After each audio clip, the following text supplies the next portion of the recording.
আমরা আসলে আজকে আমাদের জুলাই গণঅভ্যুত্থানের যারা অগ্রনায়ক এবং এনসিপির যারা কেন্দ্রীয় নেতৃবৃন্দ তারা আজকে গোপালগঞ্জের জুলাই পদযাত্রা পথসভা করতে গেছিল। তো যাত্রা পথে সকালে আমরা একটা নিউজ পাই যে পুলিশের গাড়িতে ছাত্রলীগ হামলা করে।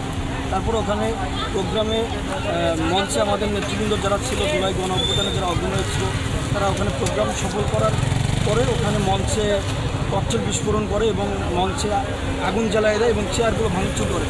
করার পর ওখানে প্রোগ্রাম শেষ করে আমাদের যারা নেতৃবৃন্দ তারা মাদারীপুরের উদ্দেশ্যে যাচ্ছিল। তো বিভিন্ন প্রতিমধ্যে তাদের গাড়ি বহরে ছাত্রলীগ, যুবলীগ তারা টার্গেট করে হামলা করে এবং যেখানে দেখা যায় যে পুলিশ প্রশাসন, সেনাবাহিনী যারা ছিল দায়িত্বে, তাদের দায়িত্বের অবহেলার কারণে আজকে আমাদের যারা জুলাই গণঅভ্যুত্থানের অগ্রনায়ক তাদের উপরে স্বৈরাচার যারা নিষিদ্ধ সংগঠন তারা এরকম অমানবিক অত্যাচার বা নির্যাতন বা হামলা এগুলো করে। এখনও পর্যন্ত আমাদের নেতৃবৃন্দ গোপালগঞ্জে আটকে আছে। যত সময় পর্যন্ত তারা ওখান থেকে অবরুদ্ধ অবস্থা থেকে বের হতে না পারে তত সময় পর্যন্ত আমাদের রাস্তা অবরোধ থাকবে এবং এটা আমাদের কেন্দ্রীয় ঘোষিত প্রোগ্রাম। বৈষম্যবিরোধী ছাত্র আন্দোলন থেকে আমাদের এই মেসেজটা দিচ্ছে যে যত সময় পর্যন্ত গোপালগঞ্জ থেকে ওনারা বের হতে না পারবে তত সময় পর্যন্ত সারা বাংলা ব্লকের কর্মসূচি পালন করতে হবে।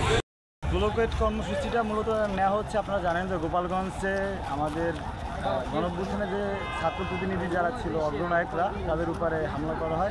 এই ছাত্রলীগ এবং আওয়ামী লীগ নিষিদ্ধ যারা ছিল তারা, তো এটা আসলে এখন অনেক রকম ব্যাখ্যা দিতে পারে আসলে সেই জায়গাটা এখানে কেন। আমাদের একটাই কথা, তারা এই গোপালগঞ্জ থেকে আবার পুনর্বাসন হওয়ার একটা তারা পায়ে ধরার চেষ্টা করতেছে। তো আমরা মনে করি গোপালগঞ্জকে প্রতিহত করার জন্য সারা বাংলাদেশ থেকে এই যে ব্লকেট কর্মসূচি এটা আসছে। আমরা নেক্সট দিনে আমরা চাচ্ছি যে আরও এর চেয়ে বড় তীব্রতর একটা আন্দোলন এবং কর্মসূচিতে আমরা আসবো। আমরা এটা একটা জানান দিচ্ছি যে কোনো অবস্থায় বাংলার জমিনে যে নিষিদ্ধ যে ছাত্রলীগ এবং আওয়ামী লীগ যারা রয়েছে তাদের কোনো অবস্থায় ঠাঁই নেই। আমাদের কথা স্পষ্ট, আমরা জুলাই অভ্যুত্থানে আমাদের এখনও ভাইরা আহত হয়েছে, এখনও মেডিকেলে বিছনায় রয়েছে, শহীদ পরিবার এখনও তাদের সেই বেদনা, এখনও তারা সেই শোক কাটিয়ে উঠতে পারে নাই। এর মধ্যেই তারা আবার নতুন করে একটা পায়দারা করে হামলা করেছে এবং আমরা যতদূর জানি সেখানে হচ্ছে জুলাই অভ্যুত্থানের অগ্রনায়ক যারা ছিল তাদের উপরে আক্রমণ করা হয়েছে এবং গুলি ছোড়া হচ্ছে এবং তাদেরকে একটা জায়গায় অবরুদ্ধ করা হচ্ছে। তো তারা যতক্ষণ না পর্যন্ত সেফলি বের হচ্ছে এবং এই গোপালগঞ্জ থেকে এই যে হামলা হয়েছে, এই যে আইন শৃঙ্খলা বাহিনী যারা ছিল তাদের যে তারা থাকার পরও কীভাবে এই হামলা ঘটনা ঘটলো, এটা সুষ্ঠু একটা তদন্ত সাপেক্ষে একটা আমরা দৃষ্টান্তটা বিচার চাই এবং উন্নত সুষ্ঠু একটা তদন্ত চাই, যার মাধ্যমে এই যারা এটার সাথে সংশ্লিষ্ট তাদের জন্য বিচারে আওতায় আনা হয়।